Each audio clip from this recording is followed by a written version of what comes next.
All right, what's up, guys? This is Sherman, and this is the first video. This is a Boss Mod introduction.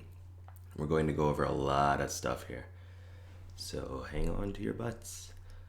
All right, first, within the Boss Mod system, you have four characters. These four characters are technically called cognitive functions. They're your mental wiring.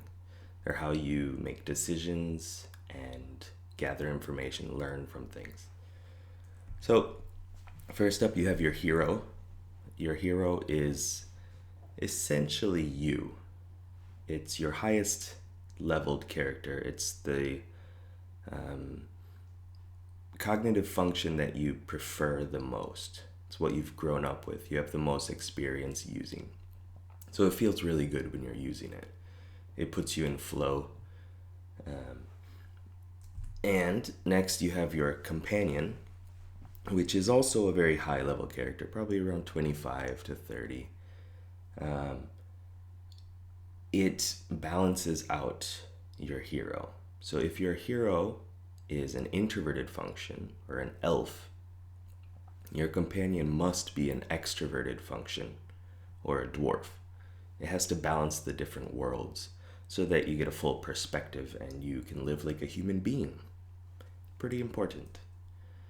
Next, you have the newbie. The newbie is of the same race, the same attitude as your hero.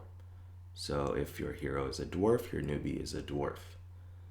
But it is a newbie, so it's not quite as skilled as the companion. You could say it's probably around a level 10, but it's still in the group. If your hero's a level 30, newbie's a level 10. But because it's the same race, both dwarves or both elves, you kind of tend to go to that character for advice sometimes because it feels good. You don't want to, go to the other world and listen to the advice from a dirty elf or a dwarf if you can listen to somebody from your own race. So he gets a lot of play, but he's not quite as skilled as you would like. And last up, the escort.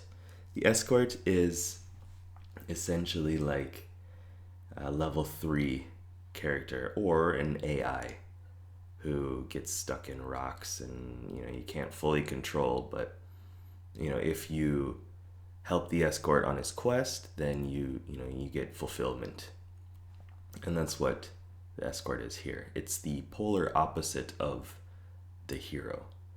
So if your hero is an elf hunter, like we have here, your escort would be a dwarf warrior. Very different ways of looking at the world. So it causes stress, but also it can fulfill, what you do. It's the other side of that spectrum. So let's keep going. Excuse me. So first, I figured we should talk in RPG style about elves and dwarves. Elves are the introverted functions, and dwarves are the extroverted functions.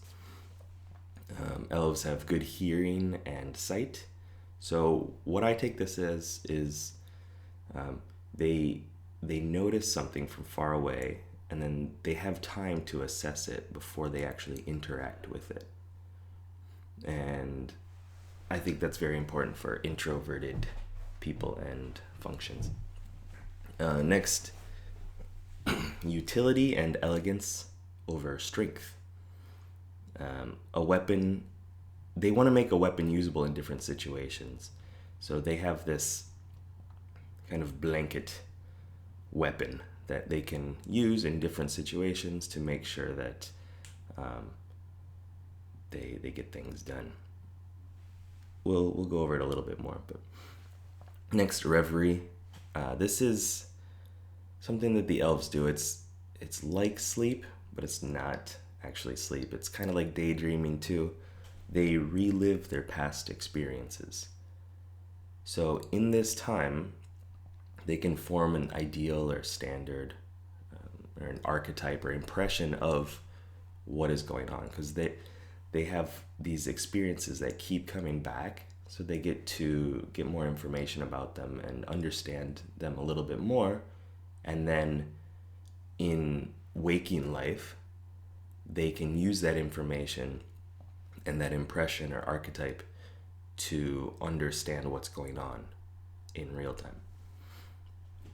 Next, they are exclusive, so they keep separate from other races quite a bit. They don't hate them or anything like that, but they realize that they're different and they want to keep their lives separate from, the dwarves and the humans and all that stuff. This comes down to them valuing the individual over the group. So whatever group someone is in, they want to focus on the individual pieces of that. So if there are 3 people, they're not focusing on the workings of those 3 people, but how each person within that group is doing or what they're doing. And this can get bigger too. I mean, like one small group versus a larger group. The individual would be the smaller groups within that larger group. And next, they have a longer lifespan, about 1,000 years plus. They don't die. So, but around 1,000 years, they choose, do they want to go on to the next life or do they want to continue here? So because they've lived for so long, they're wise. Not necessarily smart, but they have a lot of experience that they can bring in and use to understand what's going on. And this also gets them to have a deeper involvement in their interests because they've seen everything. So eventually they can start focusing on what they actually want and like. So next up, dwarves. Dwarves have, larger hands, ears, nose. They're bigger. They have bigger muscles, stronger. And I take this as them wanting to dive right in and get hands-on dirty with the world, So they need larger hands and stuff. They need to actually be able to manipulate the world and deal with the actual world.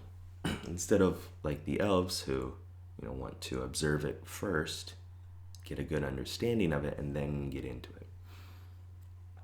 Dwarves are also blacksmiths. They're preferring direct strength over utility, whereas the elves were utility and elegance over strength. So a dwarf weapon for a hunter, let's say, would be a shotgun. Okay, that's strength. And an elf could have a bow.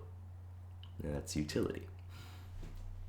So that's how I take that. Also, like maybe a warrior could have, a giant mace, a hammer, whereas an elf might have a shield and a sword because the shield can be used in utility.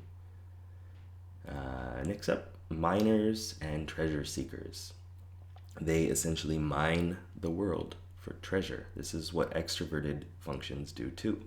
They're looking to the outer world to take what they can from it.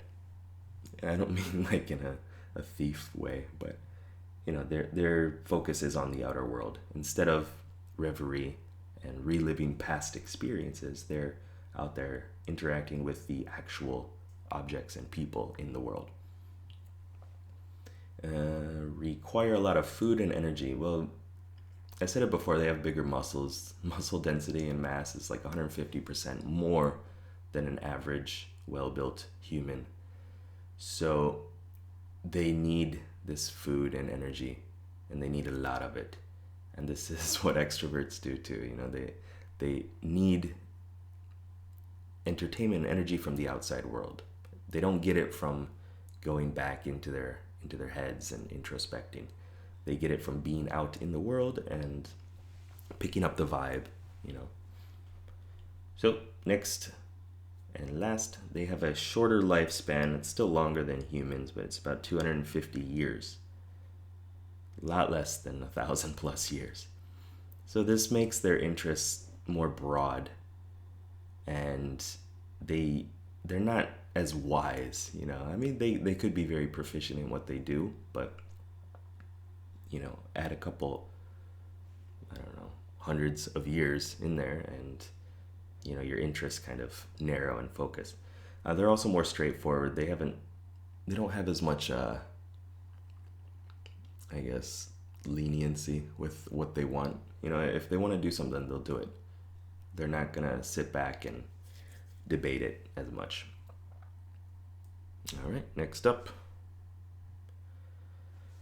So, within your group, like I said, you have 4 characters. 2 of those are magic users, 2 are physical ability users. And it depends on, your, what's called a function stack, which is your priority within your group. Like, who is the hero, who is the companion, who is the newbie, who is the escort. But you'll be led by either a magic user or a physical ability user. Magic users are the decision makers. Okay, these are called judging functions. They're either thinkers or feelers, or mages or healers. And the physical characters, the perceiving functions, I call them scouts. They're either sensing functions or intuiting functions. So warriors or hunters. So just remember that, because it'll be important later on. I'll remind you, don't worry. Okay, so here we have 2 character sheets for healers. On the left we have the elf healer, on the right we have the dwarf healer. They care about, feelings and values and needs of people, right? So let's look up here. Like I said, there are magic dealers and physical ability users. Healers are obviously magic. They are judging functions. Just a little note. On the left you have the technical name, feeling and judging. And under perks, subjective and introspective. This is what I was just talking about with Reverie. They, and their long lifespan too. They get this impression of the world that they look through to judge what's going on around them.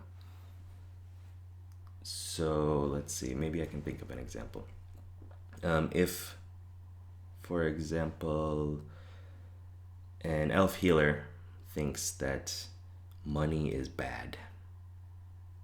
This is a personal experience because I am an elf healer hero. When I was growing up, I thought that money was bad. And so I have that feeling within me, and every time that the conversation of money came up, I had just, I felt sick about it. I didn't want to talk about it. I wanted to get away from it because I was looking through my lens of my reverie and trying to judge the situation based on that instead of like what the actual conversation is and how money could be good in this situation or whatever. So going down at the bottom, authenticity, care for the individual, and empathy. These are 3 perks, 3 specific things that I thought embody elf healers. So authenticity, they live with inner harmony. They want to do what feels right to them at all times. And that's how they make decisions. So if something's good or bad, like money, like I was talking about, they'll make decisions to make them feel good inside and be congruent with that. They care for the individual. Elves are focused on individuals, and healers heal people. So you have people who, these elf healers are focused on single target healing. It's not AoE blanket healing. They tune their heals and their buffs specifically towards certain individuals. And then they'll go on to the next one, they'll heal them too. Next up, empathy. Empathy, they spend so much time thinking about healing and how they feel in different situations, their own personal needs and emotions, that when somebody is in trouble, they actually feel that trouble. They feel that pain, and then they know how to heal it better because they've experienced it so many times that they can kind of predict, they can understand how people are feeling. All right. On the right side, advantages and disadvantages. These are just kind of situations where it's maybe easy for an elf healer on the left, and then more difficult on the right. You don't need to think too specifically about the words advantages and disadvantages. But all right, first, emotional awareness. They spend so much time thinking about their emotions, like I was saying, that they know, they have this color wheel of emotions within them that they can pick at and understand. And it's specifically emotional awareness within them. It's inner emotions, but they can project that onto other people and try to figure out how other people work too. Personal connections, everything has a personal value, an individual value, and individuals, people value things separately as well.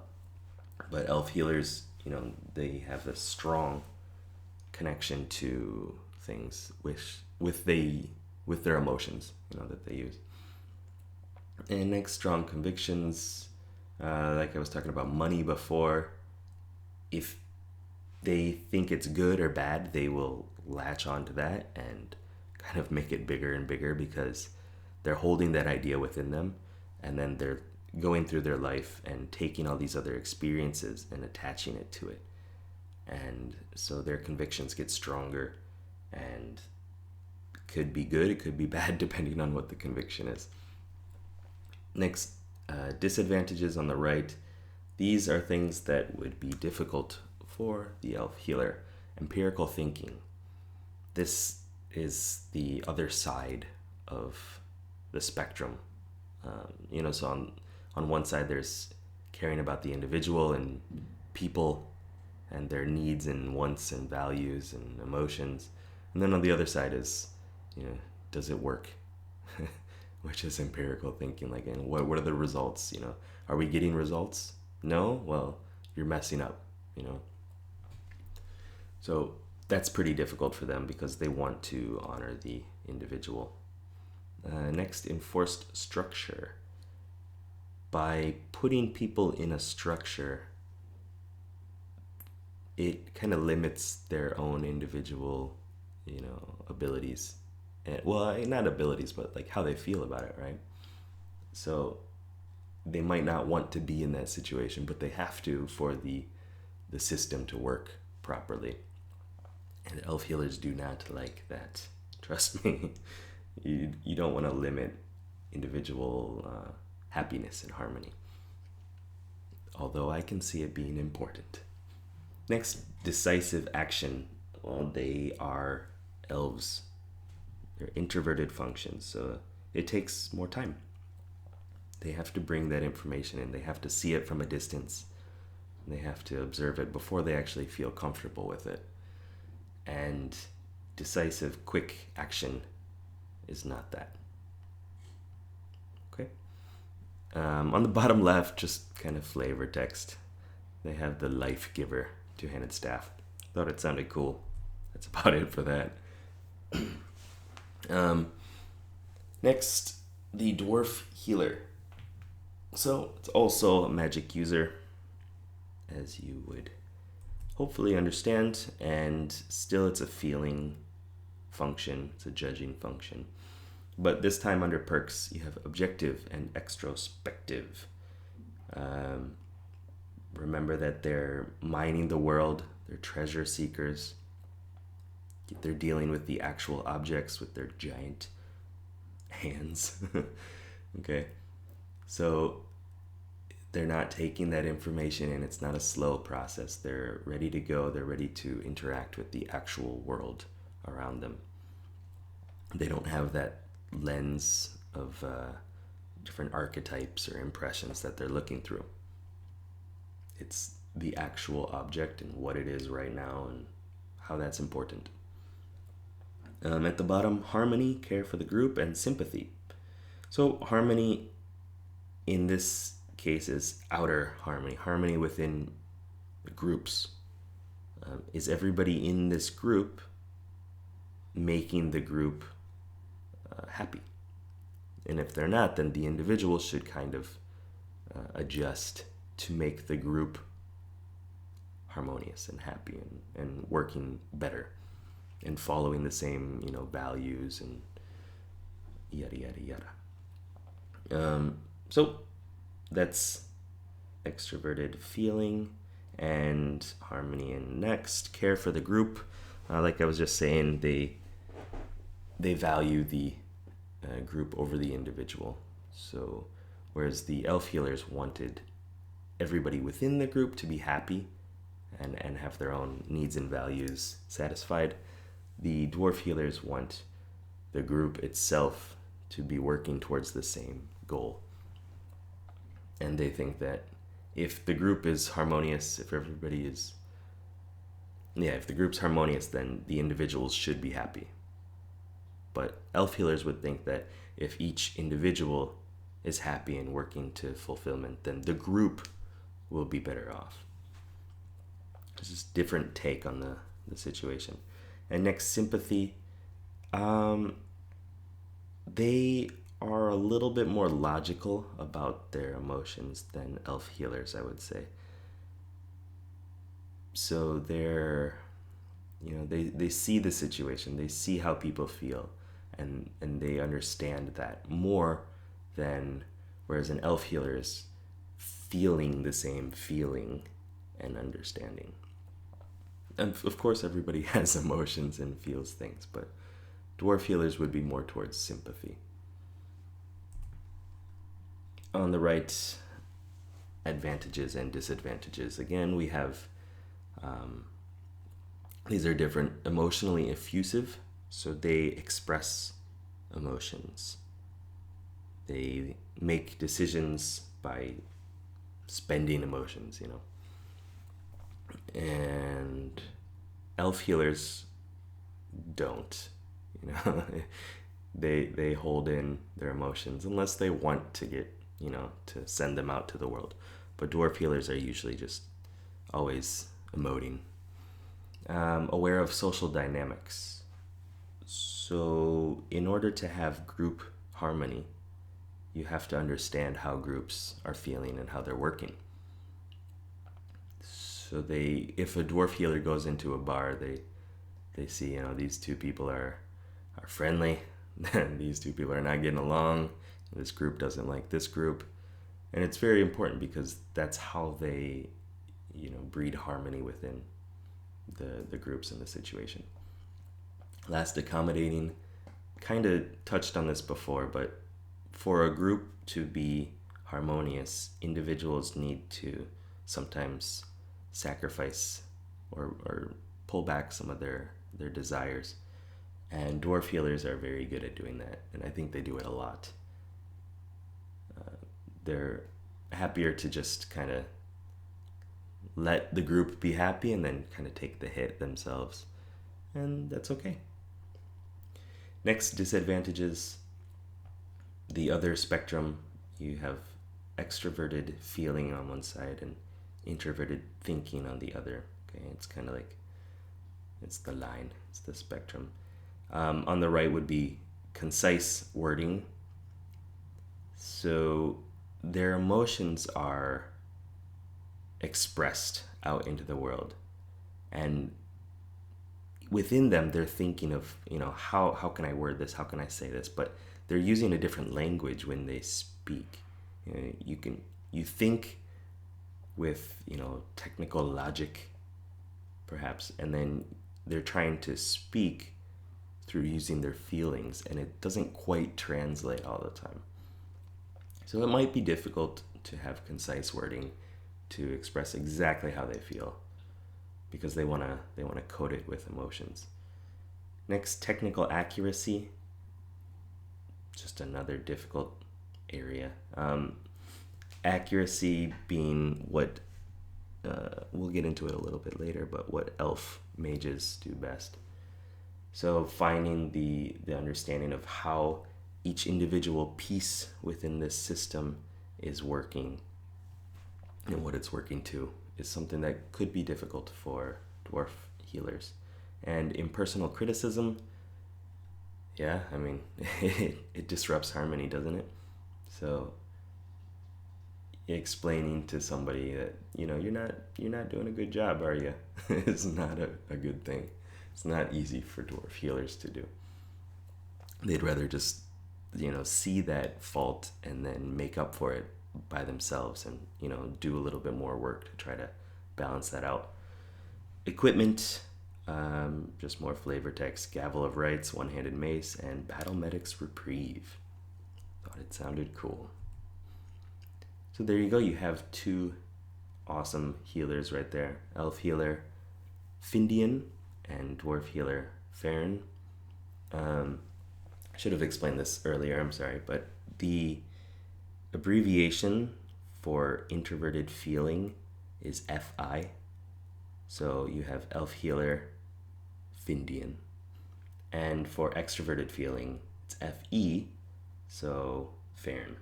That's how I made those names, and that's how I've made all the names coming up. These are just pre-made characters, so that's about it. Next, you have Tel, extroverted thinking, and Teruthian, introverted thinking. I've switched the positions of dwarves and elves because of that spectrum that I've been hinting at. So on the left, you have extroverted thinking, and then that directly under that Findian, introverted feeling, sorry. Those are connected on the same spectrum, so you either prefer one or the other. And on the right side, you have the same thing: introverted thinking or extroverted feeling. So let's get into it.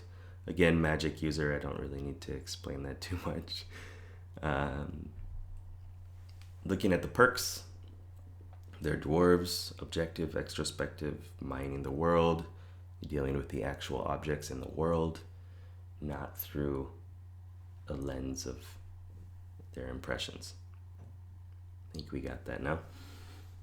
They live by these 3 perks down here.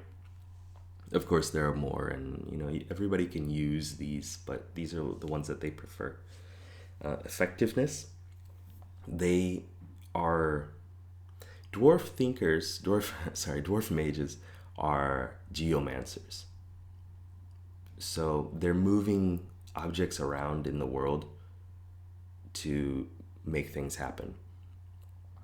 Effectiveness is them, and the next one, structure, the environment, is them moving objects around to make a system to get good results, to get measurable results. And if you have a good system, it's effective. And they want to know what works, and does this work, and how well does it work? Show me the numbers. And they have to structure the environment to do that. Next, impactful. They want to make a change in the environment, to make it better, to make the system working better. So they'll tell different people to do this, and then those people are essentially objects in the world, and then those people working well will make a good system to get results, which the dwarf mage can measure and be like, yep, okay, we're doing well, or okay, well, this person isn't doing that well, so they need to either be replaced or fixed. And it's not in a negative way that I'm saying this. This is just a way of perceiving the world and making judgments in the world. All right. Advantages and disadvantages. Empirical thinking. Remember, this was a difficulty for the elf healer, but it's a strength for the dwarf mage. This is what they do well. Empirical thinking. Looking at the numbers and seeing, is it working? Measuring the results, getting the achievements. Like they'll look at the achievement bars in games and be like, yeah, I gotta get that up, gotta finish that, because it has numbers and it's something that the world understands. Next, enforcing structure. They would rather have that logical, rational structure of the world, the system, and individuals' emotions don't matter as much. Of course, they still matter, but a good system that's working is better than individuals just being like, oh, I don't want to do this, or I want to do this. It just muddies the water by putting emotions into it. And decisive action, making decisions and just starting, just going. That's what dwarves do. So they do that as mages as well. And disadvantages, some difficulties, inner emotional awareness, like we touched on before. Elf healers are good at it because that's all they think about. And dwarf mages don't think about it that much because they're thinking of the outer world. Deep personal vision, those convictions, of course they have their own personal visions, but it's not connected to emotions as much as it is for the elf healer. And emotions are very motivating, the seed of motivation. So. Internal harmony, they're looking for outer effectiveness. So internal harmony is still on that same spectrum, but they just don't look at it as often. So they might not really understand their emotions as well as an elf healer. And equipment, rune-etched wand, and lava lantern. Okay, that's Tell. He's pretty cool. I like him, despite him being my escort in my group. Teruthian. Teruthian is the elf mage. Remember, TI, introverted thinking. So let's look at him. Sorry. Subjective and introspective. Remember, he's living a long life. He's going through reverie constantly and solidifying his ideas of different concepts. Mages are focused on logic and rationality without connecting to emotions. So they're thinking about how does all the logic work within the situations and the objects, and reliving it and thinking about it over and over again and adding more information to it and condensing and getting a better understanding of it. Some of the perks: accuracy, internal understanding, and mental models. Accuracy is the logical equivalent of the elf healer's authenticity, which is the emotional side. So they're looking for accuracy within different systems and models within the world, and how well do these facts actually work. If somebody misquotes something, they'll know. These elf mages will know, and they'll probably say it too. Or that's good. Internal understanding, because they focus on understanding, making sense of everything. They're very good at this, and that stems off into accuracy. They want to understand everything, so they obviously have a good idea of it, which they can check people's facts and see if they're accurate or not. They make mental models. So they piece together these facts and images and theories within their head, and they make a model of how does this work? How does this thing work? And then when they're in the actual world, when they're not in reverie, they can look at something and be like, oh yeah, I understand how that works, despite not actually opening up the computer and looking at all the pieces, they'll know how it works because they've seen all these different systems and put them together to make these models. So a very detailed, in-depth, logical understanding. Advantages and disadvantages. These are the difficulties for the dwarf healer, and they're the strengths for the elf mage. Technical knowledge, they spend a lot of time thinking about logic and facts. So they should have a good technical knowledge. Can't say everyone will, but impersonal criticism, radical honesty. They're not. They might tell you specifically what you need to know, and not sugarcoat it with emotions. And it's not to be mean or anything like that. It's just, this is the honest truth. And next, articulate wording with accuracy. It's kind of very similar. So they're looking for the precise word to say in a situation. Yeah. Next, disadvantages: expressing emotions. It's what dwarf healers do best, and it's a difficulty for elf mages. So they think in logic and not in emotions. So when it's time to express emotions, it's not as easy to do. Accepting illogical views. Healers are okay with being like, well, this person thinks like this, so they value this more than this other thing, and that's okay. Whereas an elf mage will probably be like, that doesn't make sense. Why would you think that? Why would you value that when this is obviously the more efficient one or the better one? So they're not as accepting over things like that. Enforcing harmony, it's not a priority to them, so they don't really want to do it. That's impersonal criticism and stuff kind of disrupts harmony. It could, depending on how people take it. So, yeah. Next, equipment, cloth armor, and Spire of the Arcane Goddess, two-handed staff. Elf mages are arcane, and dwarf mages are geomancers. So that's why I said Arcane Goddess.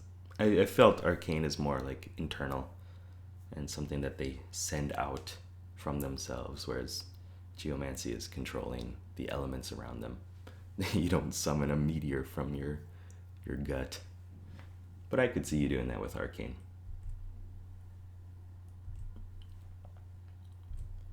Next up,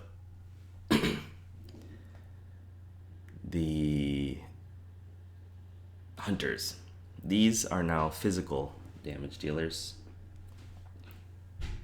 And Nisirai, the elf hunter, is on the left. These are not connected to the bottom ones. And the dwarf hunter, Ness, is on the right. We're getting into the physical side now. So we're done with judging functions, and we're now on perceiving functions. So let's look. Like I said, physical abilities. They are the scouts. Okay. They're not making decisions for the group. They're learning, they're picking up information and giving that information to the judging functions, the magic classes, so that they can make decisions. Intuiting and perceiving are the technical terms. Oops. And at the top, it's an elf, so it's subjective and introspective, reverie and long lives, and looking at things before they interact with them, making these impressions. But what kind of impressions are always different depending on the class. And for hunters, it is abstract ideas. They're looking for the patterns and what connects and what makes this object, but not through the actual tangible senses. It's kind of like what the underlying essence is. So we have things that they do well: interpreting meaning, taking different perspectives, and finding the core essence. So hunters are looking for patterns and connections within the world, but specifically elf hunters are taking those in and making impressions and making deeper connections. So they're good at interpreting the meaning of different situations because they're thinking of all the different patterns, all the different connections, and then they're kind of cutting away specific ones so that they get this perfect connection, like this is going to happen. They get these kind of omens and visions, and they'll understand exactly what's going on under the situation because they're thinking about the patterns and how they form within the mind, and how they form in the different situations. It's more of a long-term one than the dwarf hunter, which we'll talk about soon. Perspectives, they are good at seeing things from different perspectives. So they're not necessarily attached to their own body. They can kind of step out of their body and observe the situation and understand like how these different people could be feeling in different situations if they're attached to a healer in the group. Just looking at things maybe as like a 3D model in the world, spinning it around and looking at the different sides of it. And core essence, they're looking for, although it is abstract, they're looking for the true essence within different situations. So they're diving really deep in and taking out that essence and really understanding it. Next, advantages and disadvantages. They are very good at abstract pattern recognition and in an introverted way. So they're taking it in and digging really deep, using all their life experiences and reverie to compact them and understand it. Intellectual clarity, knowing what is happening abstractly, gets them a very clear understanding of what is going on and what this thing is, and not in the one instance, but how it always will be. It's deep clarity. Deep predictions of the future.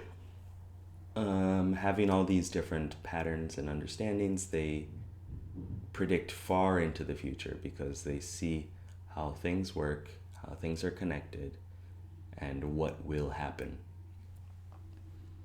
Next, disadvantages. These will be the strengths of the dwarf warrior, but weaknesses of the elf hunter. Hands-on proactivity. They're elves. They sit back. They want to think about the situation first.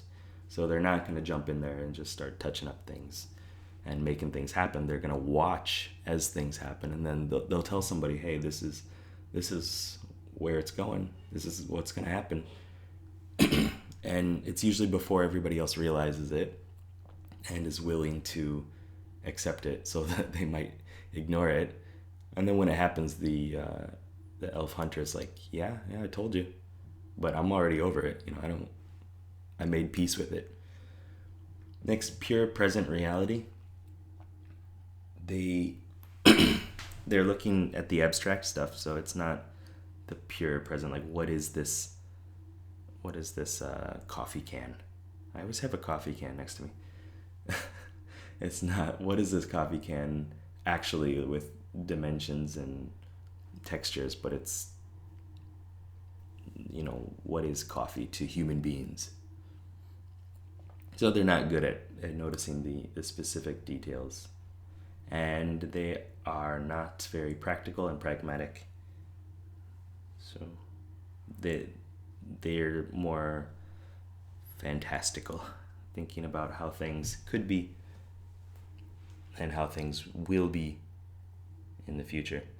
Equipment, Whisper Song. It's his bow in his in Nasirai's life story that I put up on the website. Ness. So Nasirai is a bow user, right? Ness is a shotgun user. Different ways of interacting. This, remember, dwarves are focused on strength, and elves are focused on the elegance and the utility of things. So let's look at it. Intuiting, perceiving, objective, extrospective. Same thing as before. They're looking in the outer world for broad connections, looking at all the objects. Their interests aren't as focused, and they're mining, right? They're always mining the world for those experiences and that information. The perks that I chose here are abstract external connections. Elf hunters do the same thing. They do abstract connections, but dwarves are external. So they're thinking like, what could this be? And it's kind of, I think it's very similar to kind of a new way of humor. I don't know if it's new, but a lot of times in Family Guy they do it too. Just like connecting one object to some really strange connection in the future. Conan O'Brien, I think, does it really well too. So like they see a dog, and then they imagine the dog wearing a hat, and then, well, because it's wearing a hat, it's got to have other clothes, and now it's walking and going to the cinema with his cat friend or something like that. Just very abstract external connections in a humorous way. Of course, there are practical uses for it too. Exploration, they always want to know what will happen. And what if I punch this rhinoceros in the nose? What if I pull this lever? What if I say this to this person? What's going to happen? What's their reaction going to be? And that's how they make these connections. That's how they understand the patterns, because they're just always exploring the outer world. Whereas the elf hunters are exploring the inner world. Okay, they're trying to understand what is it. Whereas the dwarf hunters are trying to understand what will happen if I do this. And I'll get into that in a second, sorry. Possibilities, they're always thinking, like I said, what if? So what could happen? What's possible? What will be in the future? It's very motivating and puts them in flow. Advantages and disadvantages, novel creativity, anything that's new is good. New connections, new possibilities. If they know what's going to happen, they just get bored. It'll be intriguing for the first couple minutes, and then they're like, I see how this is, and then they just stop because it's boring now. Novel creativity, flexibility, and adaptability. They need to always look at different possibilities, right? And if they decide, okay, I have to go on this one path, then that means they're essentially cutting out all of these other options. And they don't like that. They want to be able to, bounce back and forth, jump from island to island, or, just adapt. Making a firm schedule is kind of difficult for them. I say kind of, but really. My companion is a dwarf hunter, so I feel very connected to this. Expanding information, looking for patterns in the outside world means that they're spreading out like a shotgun would do. It spreads out, and it starts at one thing and then it just goes next and bigger. So they make these abstract connections, and they get a good understanding of what's going on in a very broad way. Disadvantages, specific facts and details. There's my mouse over there. They this is the elf warrior side, so it's very difficult for them. If they're always looking at abstract information, it's difficult to focus on the specific details. They just don't care about it as much. They're not as proficient in it either. Accepting familiarity, novel creativity is the opposite of that. So they just, if they know it, then it's boring, and it's time to move on to the next thing. Internal awareness, they're dwarves, so they're looking in the outer world, and they're not thinking about the inner world as much. So it's a difficulty. Leather armor, frenzy, shotgun, and raging iron long rifle for those times that they have to get very far from their target. And yeah, so both hunters are cartographers as well. You can think of them like that. Ness, the dwarf hunter, is trying to chart as much territory as he can. He's drawing a big, expansive map. Not a lot of details within it. Nisirai will have this nice map of his nearby territory and all the different details within it. It's not going to be a picture, but it'll have like maybe the movements of different animal populations and how this river has changed and that kind of information within it. Just another way of looking at what hunters can do and how they're using that abstract information. You can also think of them as trackers. Nisirai is tracking with it's a long drawn out method. He's bonding with the animal and following it and getting to know it and then all that stuff. Whereas Ness is like, he sees a footprint and he's like, ooh, it could be a dragon. Let's go find it. And then turns out to be a boar or something. But just another way of looking at things. And last up, we have the two warriors. We have the dwarf warrior Segrim, who is on that same spectrum as Nisirai, the elf hunter. And then on the right, we have Silamemri, the elf warrior, on the same spectrum as Ness, the dwarf hunter. Once again, their names start with the technical abbreviation extroverted sensing is SE, Segrim, introverted sensing SI, Silamemri. They are both warriors, but they are different flavors, so let's get into it. Of course, physical damage, they're the scouts. They're not making decisions, they're gathering information, and they're learning about things. On the left, sensing is a perceiving function, so I mark those up there. And under perks, objective, extrospective.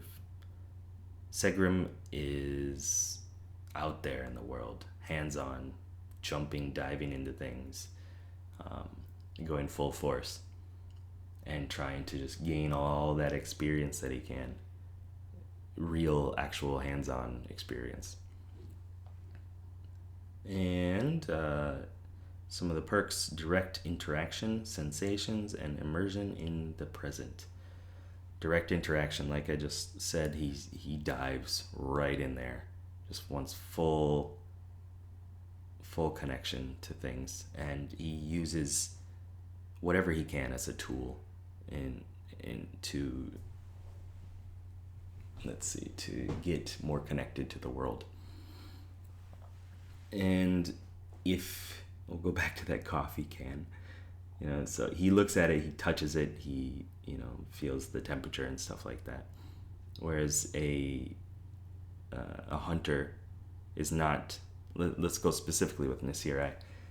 He's going to look at it and imagine where it came from and where it could go, and the color gold reminds him of his grandfather's gold tooth as he was growing up. Very different ways, different perspectives. And next, sensations. Warriors both use their senses. Okay, sight, sound, all that stuff. And Segram is very focused on the outer sensations. Like I was talking about the texture of this coffee can and the color and how it reflects and the shadows it makes and the warmth of it. And he uses that to fight orcs and baddies in the world.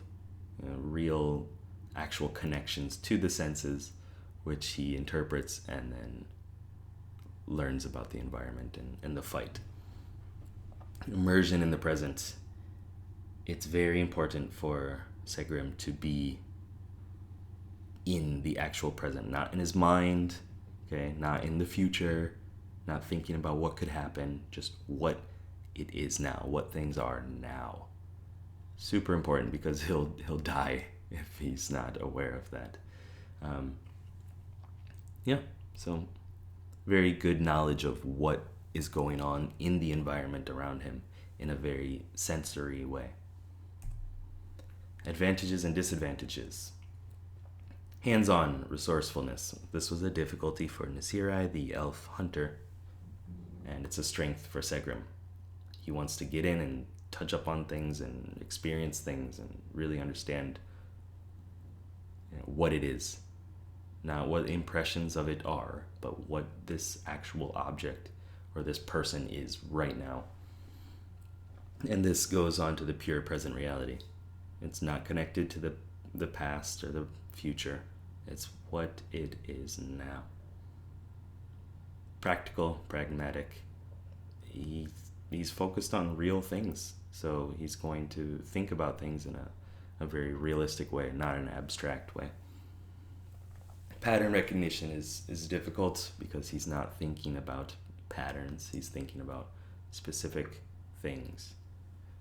And not necessarily how they connect to other things, but like what it is right now, what's coming at me right now, and whatnot.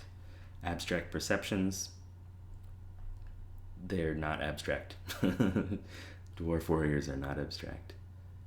Of course, everybody can dabble in the different sides, but these are preferences. Deep predictions of the future. If they're always focused on the pure present reality, they're not thinking about the future. They're not thinking about what could be and how all these things connect and their visions of the future that might come from it. Within Segram's story, he has two hammers, Get and Granite. Go and Do are the English equivalents. And yeah, that's his model for life, man. He grabs those two hammers and runs out there and starts swinging and uses them as an extension of his body.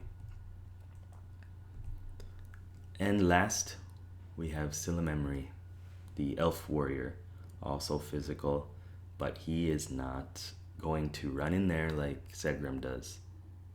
He's a tank. A slow, methodical, beautiful tank. Subjective, introspective.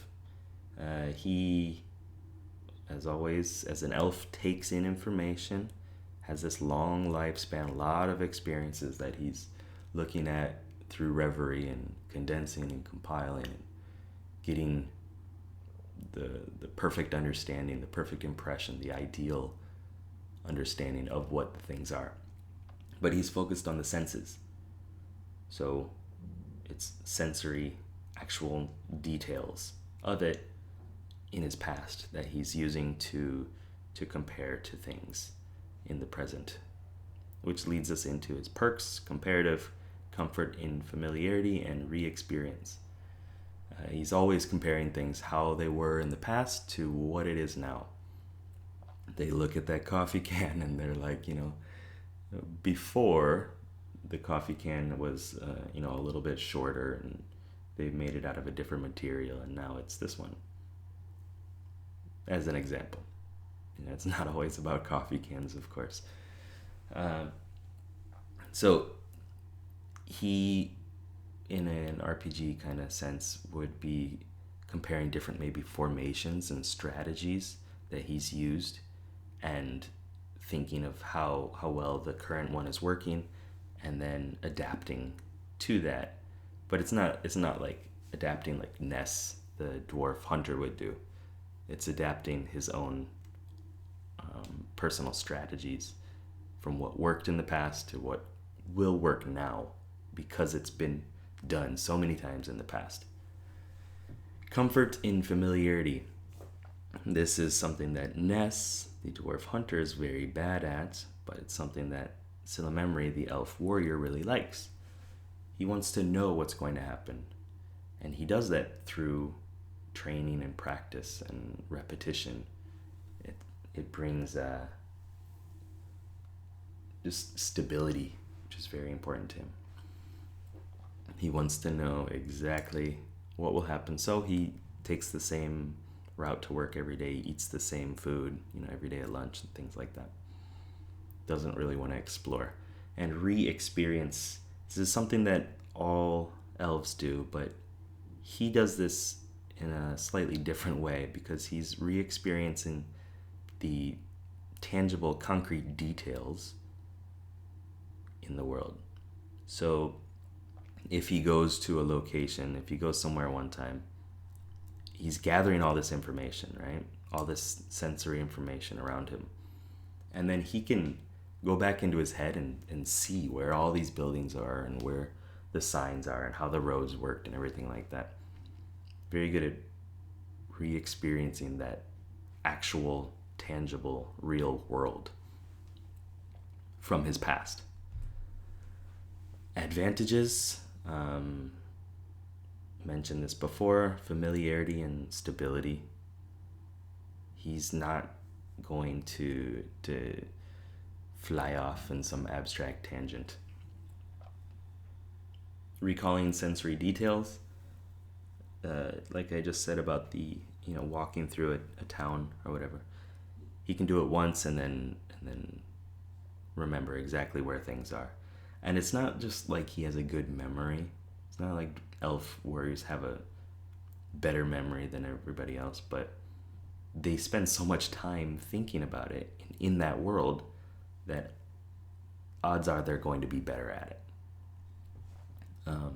He is my newbie, so my third position, because he's also an elf, right? If I'm led by elf healer Findian, he's my newbie, elf warrior Silamemry. I have an awful memory, but I can kind of re-experience some things in that way. But it depends what I focus on, I eat the same food every morning and stuff like that too. It just feels comfortable. And that means I'm ignoring Ness, my dwarf hunter, which is not good. Internal awareness, he notices small changes within his body. So like he'll know that his body is not working to its full potential because it feels slightly different. And this happens to me a lot. I mean, I have a lot of strange pains from breakdancing and skating and stuff like that, and taekwondo. So I can feel all these slight changes within my body, but he's my newbie, so I kind of expand those changes and make a bigger deal out of them than I probably should. Disadvantages: abstract creativity. This is something that Ness, the dwarf hunter, is very good at, but not so much for Silamemry. He's focused on tangible, what it is and what it was, not what it could be in an abstract way. Intangible predictions. He can see where things are going and how things will play out, but it's with tangible details, and it's not intangible and abstract like hunters do. Risk taking, no. Not much of a risk taker at all. Eating the same foods and stuff is not very risky. But Ness is all about it, Any familiarity is bad for Ness, the dwarf hunter, and it's the opposite for Silamemry, the elf warrior. Equipment: Law and Order, one-handed sword, and a tower shield. So, These are all the connections. Once again, at the top, you have Segrim and Nasirai on the left. Those are the two sides of the spectrum. And on the right, you have Silumemri and Ness, the two sides of that other spectrum. And then below that, Tel and Findian, two sides of one spectrum, and then Teruthian and Fearn are two sides of the other. So they all work together, if you can look in the top left again, to form your mental wiring and your inner adventuring party that leads you. So one of those is your hero. It's what makes you feel the most comfortable and in flow in your life. And then you are backed up by another one. So if Nasirai is the hero, he would maybe have Fearn, the dwarf healer, as a companion. Okay, dwarf and elf, they have to be different. And then that would mean that the newbie would be Teruthian, an elf mage, because they're on the same spectrum. Right here, same spectrum. And both elves. And then these would both be dwarves, the escort and the companion. And the hunter and the warrior are on the same spectrum, just on opposite sides. So if the hero is Nasirai, the elf hunter, escort would be Segrim, the dwarf warrior. So that is the end of the introduction. Yeah, that was an introduction to Boss Mod. There's a lot more into it, but I hope you enjoyed. Comments, questions, anything, throw them at me. Thank you.